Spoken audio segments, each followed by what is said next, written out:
Welcome to the CBS Radio Mystery Theater Archives, the only YouTube channel which has the original classic episodes of the CBS Radio Mystery Theater in order with no ads.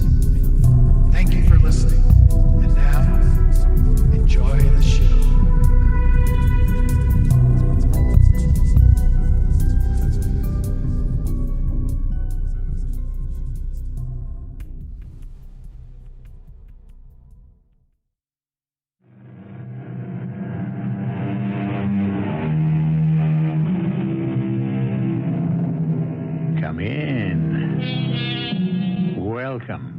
I'm E.G. Marshall. It's a little game many people play on a train or a bus. You look at a complete stranger seated across the aisle. Your mind begins to speculate. Who is he or she? And you go through the standard answers.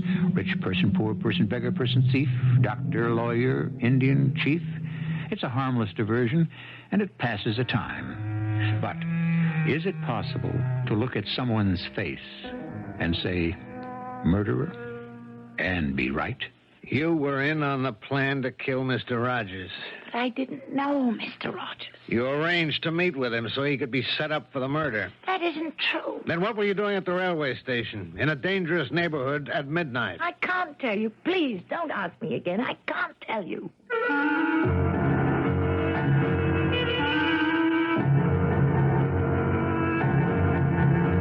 Our mystery drama, A Quiet Evening at Home, was written especially for the Mystery Theater by Sam Dann and stars Tammy Grimes. It is sponsored in part by Buick Motor Division and True Value Hardware Stores. I'll be back shortly with Act One. Alicia Merriweather, or as she is listed in the society columns, Mrs. Albert Emmons Merriweather III, is having breakfast in her luxurious penthouse apartment in an eastern city. Her maid has the day off, and her cook is on vacation. And so Mrs. Merriweather is quite alone and has been compelled to brew her own coffee and burn her own toast, even as you and I. But Mrs. Merriweather doesn't mind. She's a good sport, and not bad looking either. As a matter of...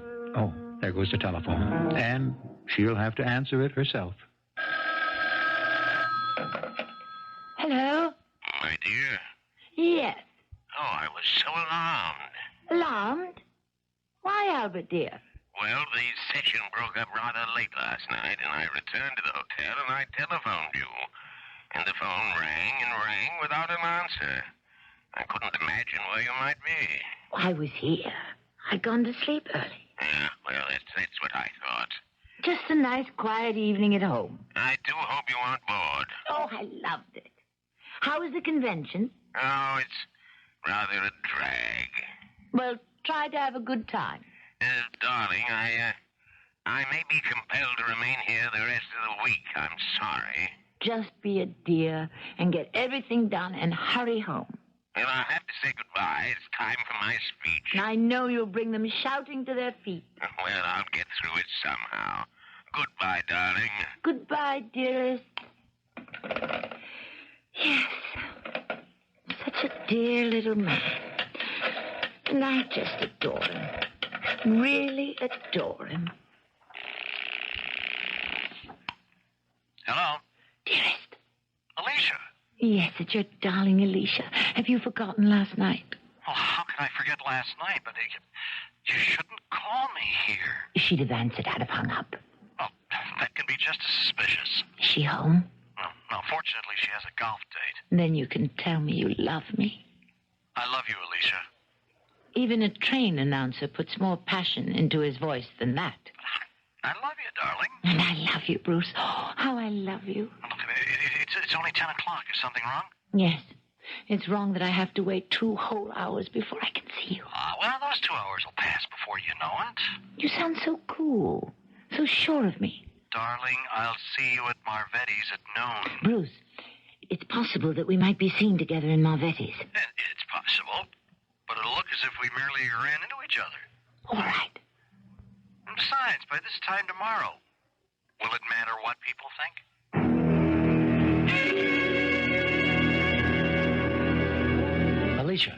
Sit down, Bruce. I've already ordered your drink. Oh, and without ice.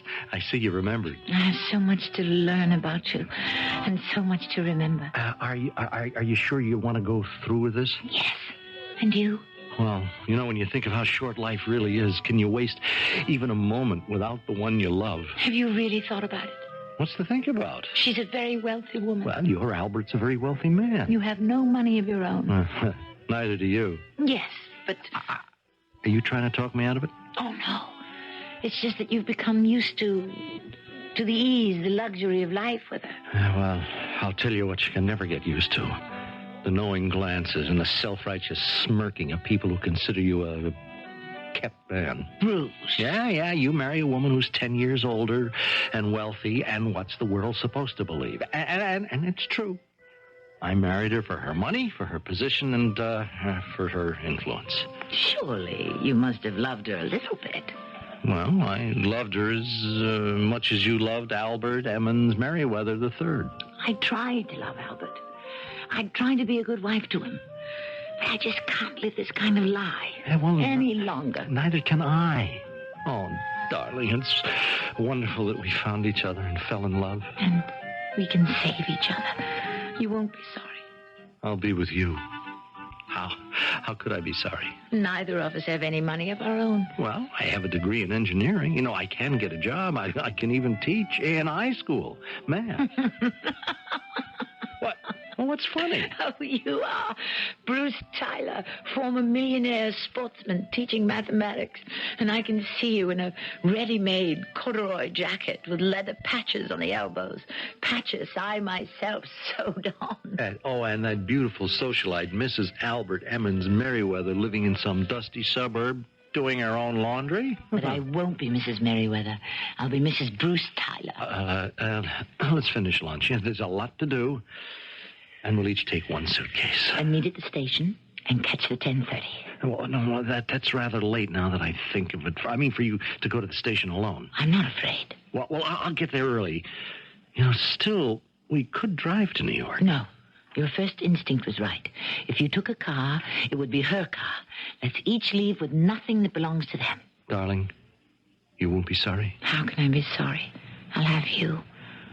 Will you be sorry? Never. This is the happiest day of my life.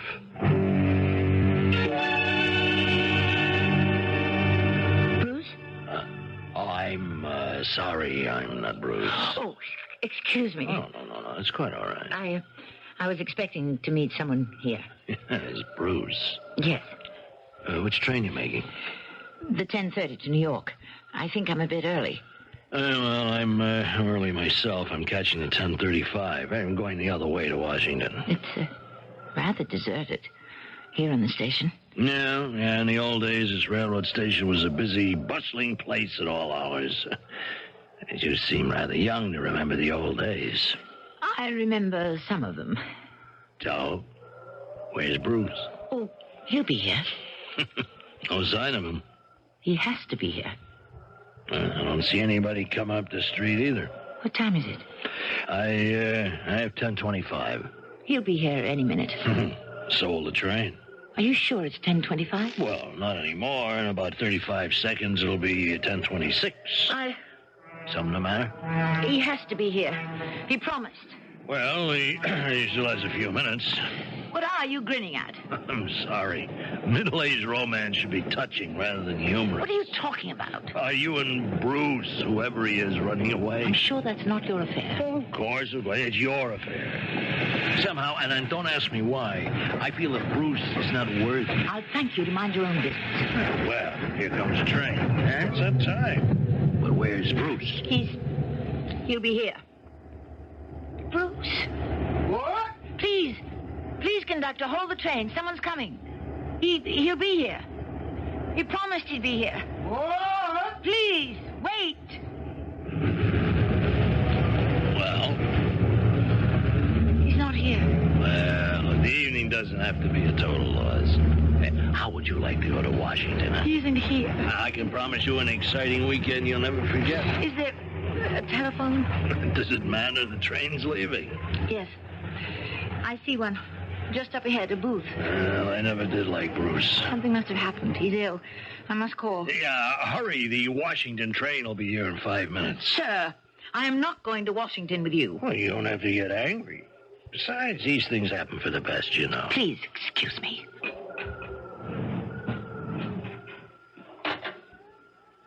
Oh, damn. Sir? Sir, could you... How can I help? I don't have any change. You simply weren't prepared for anything. Now, the next time... Do you have a dime? Yeah, sure, of course. Here you are. Thank you. I wonder what he'll have to say for himself. Poor fella. Lost his nerve at the last minute, I'll wager. Hello? Hello? Who's there? Uh-oh. Now, don't tell me. I'll bet his wife answered. You're so smart. You think you know everything. Well, you know, these are familiar dramas. Well, now, we have 3 minutes and 30 seconds before the Washington train gets in, so why don't you... Why don't you get out of here? What? Get out of here. That's a gun. You got a gun. You're holding a gun. There is going to be trouble. Well, what are you saying? You'll have to run for it. What are you talking about? What was that? He's shooting at us. Who? Quick, get on the other side of the billboards, and now run. Run toward the other end of the platform. Why?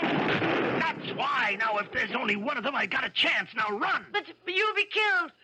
Does that mean you have to be killed, too? I'm frightened. You don't have time for that. He's working his way in. Why does anyone want to kill you? Run as fast as you can down to the end of the platform. That man. He just stuck behind a post. A short, small man. Do what I'm telling you. Run to the end of the platform, down the stairs, into the street, and around the corner. Get going. I'm scared. Run! Run! Taxi!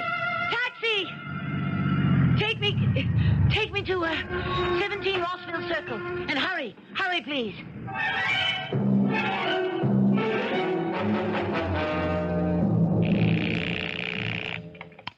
Hello? Bruce. I'm afraid you must have the wrong number. Bruce, is she standing there? Is that why? I'm sorry, there's no one here by that name. Bruce!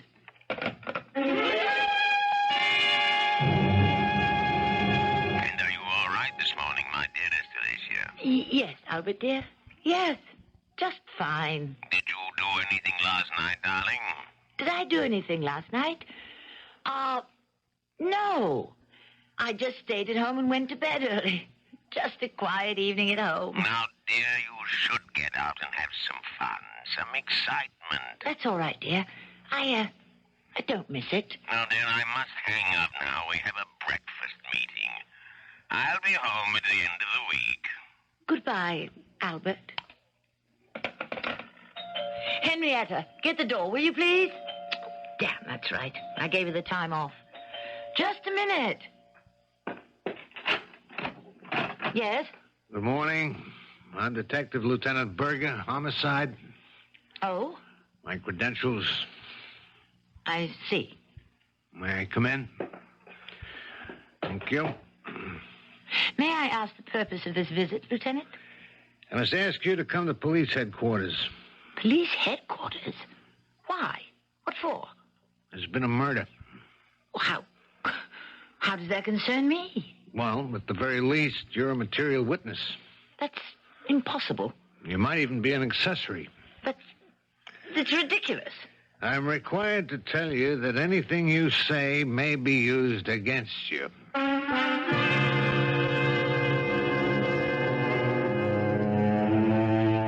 Material witness, accessory. What's this? We were there. All she wanted to do was run away with her lover. Evidently, that can turn out to be a hazardous pastime. And in this case, it doesn't become very much safer in Act 2, which I shall bring you in just a few moments. Life is filled with little surprises. All that Alicia Merriweather wanted to do was run away with Bruce Pennington. They were to meet at the railway station late last night. Well, train time came, but Bruce failed to appear. Another gentleman, however, did show up, but he was murdered. And now, a police detective is saying to Mrs. Merriweather, Mrs. Merriweather, at about 10:30 last night, a man named Cleveland Rogers was shot to death at the North Side Railroad Station. Yes? A cab driver named Barney McCool was cruising about a block away. He heard the shots, but he supposed at the time that they were backfires from a car or a truck. Do you follow this? Well, And then he saw you. Me? He described you most accurately. He saw you running from the railroad station. You got into his cab, and when he heard about the murder, naturally he reported it to the police. Is he sure it was me? The address is recorded on his trip sheet. Is anyone else living here who resembles you? No, but... Do you deny you were at the railroad station? What were you doing there at that hour? Do you deny that you knew Mr. Rogers? Well, you don't have to talk to me, but you'll have to talk to somebody. I'd advise you to call your attorney. My attorney? Look, Mrs. Merriweather, I'm sure your husband has an attorney. Oh, no. I heard of your husband. A man like him, he's got to have an attorney. No, I couldn't talk to him. All right. Let's go. Go? Where? What do you think we've been talking about? The police headquarters. But I can't do that. My husband will find out. I don't see how that can be avoided. But it must be avoided. It must be avoided at all costs. Mrs. Merriweather, we're dealing here with murder. But I had nothing to do with it. What were you doing at the railway station? Now, why do you refuse to answer that question? Because I can't. If you won't say why you were at the station, we will have to conclude it's for a reason you don't want known. For instance, why was Cleveland Rogers at the station? A lonely place like that. Especially since he knew certain people may have been looking for him. Mrs. Merriweather, were you the decoy? What are you saying? Rogers had an eye for a good-looking woman. Were you the one used by the killers to lure him to his death? Lure him to his death? This sounds like a thing in a tabloid paper. Yeah, I'm afraid it does. You're talking to me. I am the wife of Mr. Albert Emmons Merriweather III. What would I know about gangsters, mobsters, killers? I don't know what you do in your spare time. This is monstrous. Yeah, murder is. And it's not just the murder itself, which is bad enough, but the company it keeps, the trail it leaves. The victim isn't the only one whose life has been destroyed. If you do not explain your presence on that platform, people will form their own conclusions. But how? And they will not be flattering to you. And what will you do if the killer claims you were in it with him? And then turns state's evidence to save his own neck? Please believe me. I had nothing. Believe me, I'd like to believe you. But you must meet me halfway. What were you doing there? Please, leave me alone. Are you protecting someone? How did you know? Are you? I'm protecting someone. And I'm also protecting myself. No, you're not protecting yourself. You're destroying yourself. Now, for there's somebody else. Were you supposed to meet someone at the station? Yeah, of course. It's the only thing that makes sense. Who? I'm not at liberty to tell you. Mrs. Merriweather, you must tell me. Why? Why do you have to know who he is? Because he has to corroborate your story. Oh. Yes, that's what it comes down to. Oh. You see, Mrs. Merriweather, sooner or later, you'll have to tell us his name.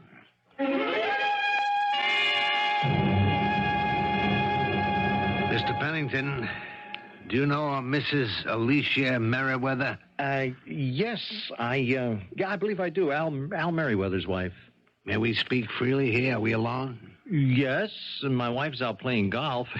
A demon golfer, that woman. What's this all about? Had you planned to leave your wife and go away with Mrs. Merriweather? Had I planned? Look, I don't understand why you should ask me such a question.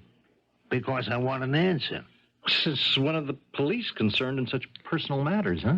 We're always involved in personal matters where murder is concerned. Murder? According to Mrs. Merriweather, you and she had planned to run away together to meet at the North Side Station and catch the 10:30 train to New York. While she was waiting, there was another man on the platform, and he was shot to death. Huh? Oh, yes. Yeah, I read about it in the morning paper. Had you planned to meet Mrs. Merriweather at the station? Well, I still don't see why the law would ask such a question. If the two of you had not planned to meet there, Mrs. Merriweather could be in trouble. Trouble?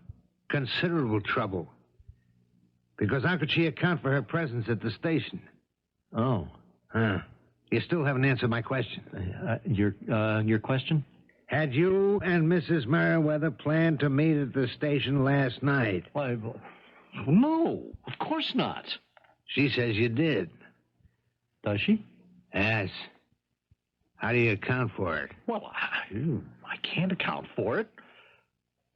Well, but on the other hand, maybe I can. Is that so? How?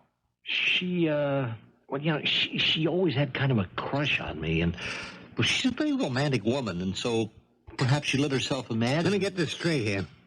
What you're saying is you made no arrangements to meet Mrs. Merriweather at the railway station last night. Well, of course not. Oh, well, this is the first I've ever heard of it.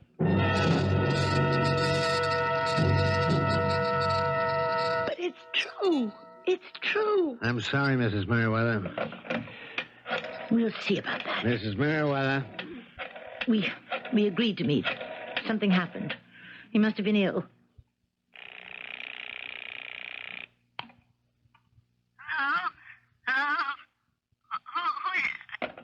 I bet his wife answered. He's ill.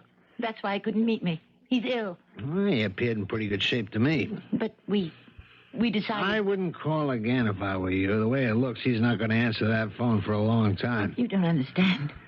We're in love. Mm-hmm. I understand this. You're holding the bag. Okay, I believe you. Sure. You did decide to run away together. You did decide to meet last night at the train station. But I spoke to him just before, and he had the look of a guy who changed his mind. Don't say that. He said it to me. He told you he changed his mind? His manner told me. The tone in his voice told me. It's her money, isn't it? How did you know? These things show. I caught a glimpse of her as I was leaving. Big, horse-faced dame, not at all pretty like you. No style. I could see where a guy could get fed up with her. But at the last split second, he remembers why he married her in the first place. The money. But he loves me. Oh, I'm sure. But he loves the money more. Meanwhile, you're in a jam. You can't account for your being at the railroad station. I told you. It was to meet Bruce. I know, you told me. You believe me, don't you? I believe you, as a man. But it won't help you. Why not? Because he's going to deny that story. How can he? I'll face him. He has to. If he admits it, she'll throw him out in his ear. So it doesn't look good, huh? You better sit down, Mrs. Merriweather. Lieutenant, I'm frightened. My husband is going to find out. I'm sorry. It was a madness. I see now. It was a temporary madness. The whole thing with Bruce. But he came to his senses before I did, that's all. And now I'm going to be disgraced before the entire world.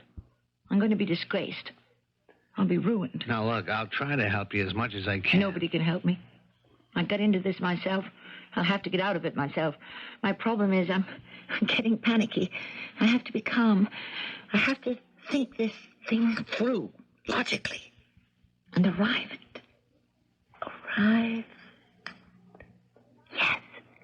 Yes, I've got it. I'll deny everything. What will you deny? I'll start right here, right now, and I'll deny everything I ever said to you. And so, therefore, if you have come here to talk to me, you're wasting your time and mine. I was not at the railway station. Oh, come on now, Mrs. Merriweather. We have this cab driver. Yes? And he has his trip ticket. You've already told me about him. What else have you got? What else do we need? He says he picked me up a block from the railway station. Less than a block, and you're in a highly agitated state. Was I? That's what he says. You realize it's his word against mine. Oh, now, Mrs. Merriweather. He can say whatever he pleases. I'll deny it. I see. Well, explain why he should falsely identify you. I haven't the faintest idea. It isn't my problem. For what reason could he possibly have? Well, let me see. Suppose I put it this way. At one time, I had refused him my, favors, and he wants his revenge. Mrs. Merriweather, please, make sense. He identifies me, does he? I'll identify him. Let him dare to open his mouth. I'll point to him in that courtroom. I'll recognize him as a cab driver who picked me up some time ago and made me an indecent proposition. I laughed at him. That's the worst thing you can do to a man. Now, look, you know and I know you were at the station last night. I know nothing of the sort. But you admitted it to me. You can't prove it. I'll deny everything. I'll insist this is all some evil plot designed to destroy me and my husband.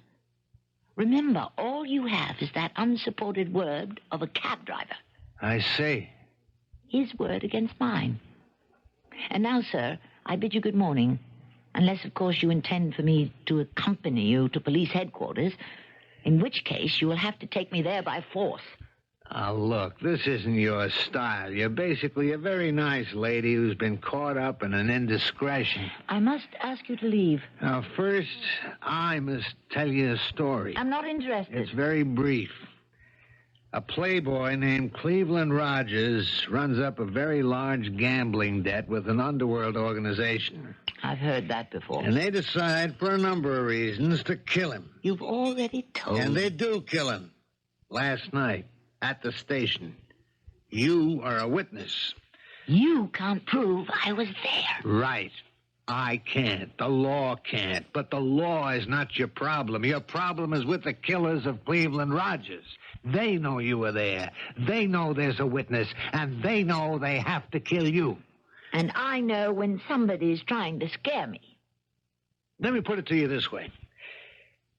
We found you. Now, can you be sure that the killers won't be able to find you? How can they find me? They didn't even see me. From a distance, maybe. But they don't know what I look like. And furthermore... Yes? Oh, my good Lord. Hey, Mrs. Merriweather, what's wrong? Do you want a glass of water? My suitcase. Your suitcase? I had brought a suitcase. And when I ran away, I didn't think... I was so scared, I forgot I had it. I left it right there on the platform, outside the telephone booth. We didn't find a suitcase on the platform. Then they have it.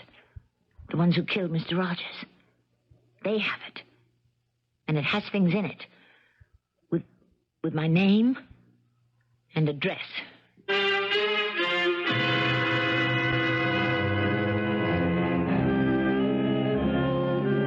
She doesn't do things by halves, does she?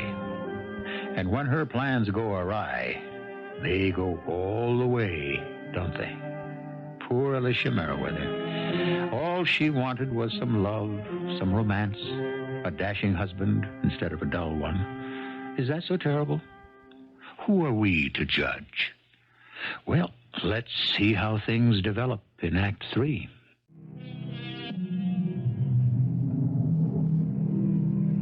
I suppose you can blame it all on love. The fact is, everybody wants love. The problem is, some people look for it after they're married. Mrs. Alicia Merriweather, bored with an unexciting husband, thought she could do better by running away with someone else, with results that you are already aware of. He knows who I am. That man knows who I am. Which man? The man who killed Mr. Rogers. Then you saw the killer. I heard the shot. I looked down toward the other end of the station. He was running towards us. A short, stocky man. Short? He didn't know Mr. Rogers had a gun. Mr. Rogers let him get close, and then he fired. He missed, and the man ducked behind a post. But I saw his face. His face. It was such an evil face. Now, what do you mean, evil? You look at that face, and you saw evil. You felt evil. You knew there was evil. But what did it look like? It was... He had a round, small eyes, thin lips, a horrible scar across his cheek. A scar? For a moment, a terrible thought flashed through my mind. I was committing evil in leaving my husband, and now I was being punished. Yeah, it figures. Honeycomb Sweet. I thought he had come to punish me. Donald Sweet, known as Honeycomb. Some name for a hitman, huh? Lieutenant, why should he want to kill me? You're a witness to a murder. His murder. Who says I'm going to testify? I mean, is there some way I can assure him he's safe as far as I'm concerned? Is there? Now, look, Mrs. Merriweather, you're becoming hysterical. Certainly, and with good reason. Could I place an ad in the paper? To the gentleman who committed murder on the night of April 11th on the North Side Station platform, I will not testify against you. Signed, the witness. Let me get you a glass of water. I can't become involved. I can't. Now, please, get control of yourself. It's all over for me. All over. If this evil man doesn't kill me, Albert will divorce me. The story will come out. It will, won't it? Well, some of it, yeah. And I deserve it. Why? Why did I ever... What did I ever see in Bruce Pennington? Calm yourself, please. Weakling, a coward, a foolish insipid. He didn't mean a word of what he said to me. And the last minute, his true nature... Mrs. Merriweather, you must try to think rationally. What do you suppose I'm doing? Yes, Albert. Calm, patient, kindly. Oh, Albert. Now that it's too late, I realize how much I love you. Mrs. Merriweather, about the murder... Do you realize I've ruined my life? Completely. Albert was quiet so much of the time. But that's because he was thoughtful. Bruce talks all the time. And I see now it was the chatter of a parrot. Your life is in danger. It doesn't matter. What am I going to live for? Mrs. Merriweather, we have to go downtown. Why? You're not safe here. We'll have to place you under protective custody. Does this mean I'm under arrest? It means we're going to protect you. And, of course, everyone will know. We'll try to keep it as quiet as we can. I guess your husband will have to know. That's everybody. This can't be helped. Suppose I refuse to go with you. If you agree to drive downtown with me in my car, we can do it quietly. On the other hand, if you want to make an issue of it, you're asking for publicity. I have one hope. One slim, forlorn hope. And that is that this is a dream, a nightmare, and I'll wake up. I'm sorry. I'm ready. Shall we go?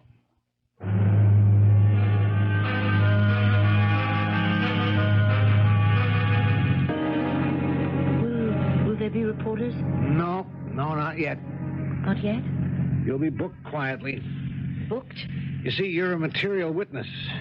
But I'll be under arrest. No, not exactly. It's all kind of a gray area. But my connection with this, it will come out. Yes, if we go to trial. I see. Of course, Mr. Merriweather will have to know. Yes. I can tell by that yes that you're frightened. How unbelievably perceptive you are, Lieutenant. Tell him everything. Confess. Are you mad? No. If you love him and he loves you, then the truth will only make that love stronger. Where did you read that, Lieutenant? I happen to believe it. Oh. Lieutenant, could you stop here for a moment? In front of that drugstore? Well, There are a few things I have to pick up. All right. I won't be a minute.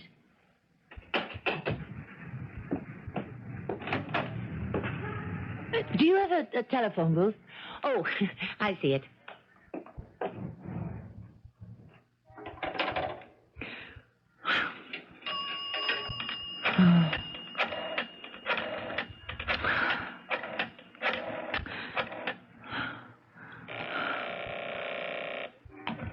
Oh, Hello, Bruce. Don't hang up. Alicia. You're alone? Yes. You're not as alone as I am. Alicia, I'm sorry. The truth is, I'm just not worthy of you. That's true. I didn't have the courage to go through with it. I'm in trouble, Bruce. I know. My life is in danger. Alicia, if there's anything I can do, I mean, in a quiet, discreet way. I just called to say goodbye. Goodbye. It's enough that I destroyed my own life. I won't ruin Albert's. Where are you going?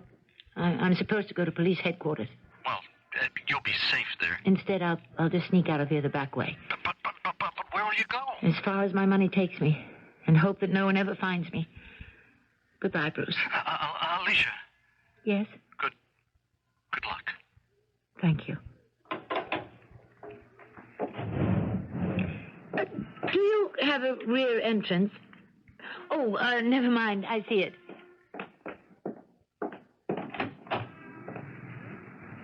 Taxi! Are you free? Oh, excuse me. I didn't know you had a fare. Get in, sister. It's you. Don't make a sound or I'll cool you off right here. Now get in and sit down. The man on the platform. Let's go, Curly. You're the man who... That's right, I'm the man who. I'm always the man who. Where are you taking me? You hear that, Curly? She wants to know where I'm taking her. What are you going to do with me? That's one of those things. One of which things? Why do you use euphemisms? I beg your pardon. Why did you come out and say what you mean? Why don't you admit you're going to kill me? Most people, you know, they don't like to hear the real words. Why do you want to kill me? I don't want to kill you. I have to kill you. Why? You know why. Because I can identify you as the murderer of Cleveland Rogers? I tell you, Curly, this is a dame that lays it right in there. Suppose I promise you I won't do that. Yeah? Yes. What do you think I was doing on that platform last night? I never gave it a thought. I was running away from my husband. With Rogers? No. But the man didn't show up. He's a chump. Then you came along and killed Mr. Rogers. If I identify you, then I'll have to answer a certain question. Namely, what were you doing on the station that hour of the night? Exactly. And it would be better for me if that question never came up. I'm married to a very conservative man. I see the diagram. So, I will give you my word that I will never testify against you. And that should solve the problem. Yeah, it should. But I won't. You won't? Why not? In the first place, if I knock you off, I know you'll never testify against me. And I only bet on sure things. But it's against my own interest to identify you. I would never endanger my marriage. I know you say I mean it. You think you mean it. But you can't beat the way you were raised, which was straight. Sooner or later, your conscience is going to start to bother you. You're going to have to do the right thing. You can't fight the way you're made. And you're going to suffer plenty, too. So look, believe me, what I'm going to do, it's going to be the best for the both of us. Hey, Curly, there's a cop's car in back of us. Step on it. Hey, he's gaining on us. Let me bust out the rear window. See if I can stop him. I'll knock that chump off the road. They can't shoot back at us. They'll be scared. The dame. Ah, that made him think twice. Watch me bag him with the next shot. Hey, let go. No. Let go of me, you crazy dame. Let go of my arm. I'll kill you. You'll kill me anyhow. I'll kill you now. Try it. You crazy dame. You. Behind the wheel. You, Curly. I've got this gun pointed at your head, and I think you better slow down. That's it. Now pull over. Go on, pull over to the side.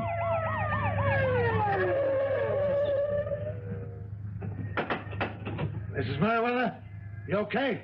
Here. Please take this gun. I think I'm going to faint.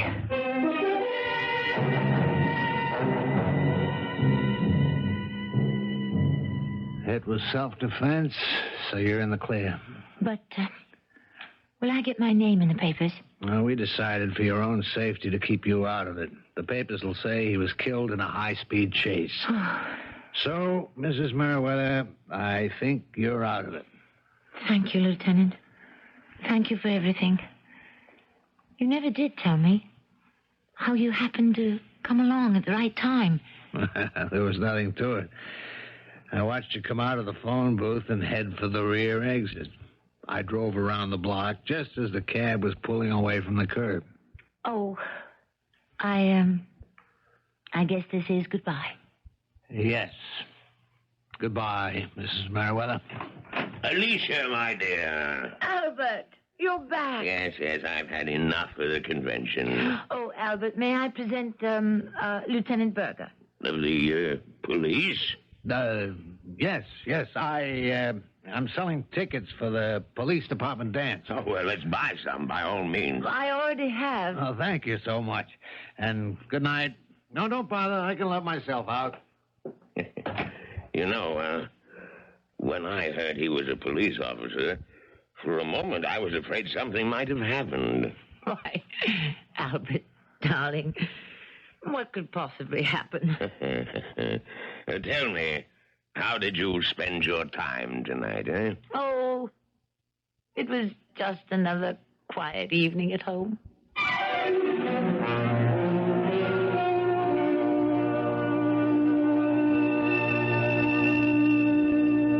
Has Alicia learned her lesson? I don't know. Does anyone ever really learn a lesson? You think she'll be happy with Albert now? Or will she have her head turned by the next handsome guy who happens along? Another thought. Albert, was he really at a convention? Who can tell? All I know is I'll be back before you have a chance to miss me.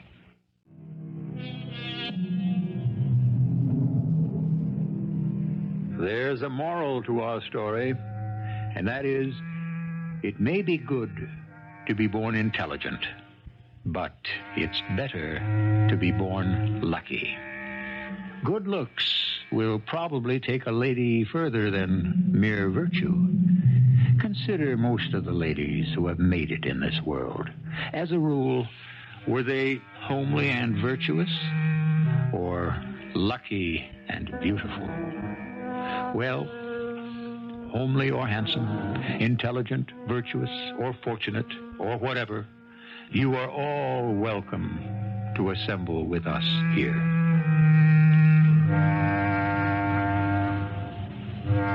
Our cast included Tammy Grimes, Robert Dryden, Leon Janney, and Earl Hammond.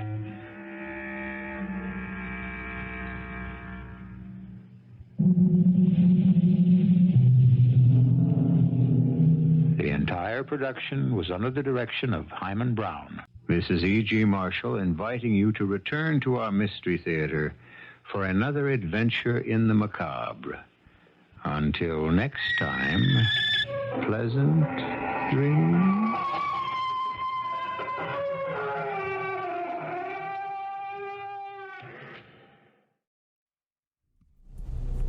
I hope you enjoyed this episode of CBS Radio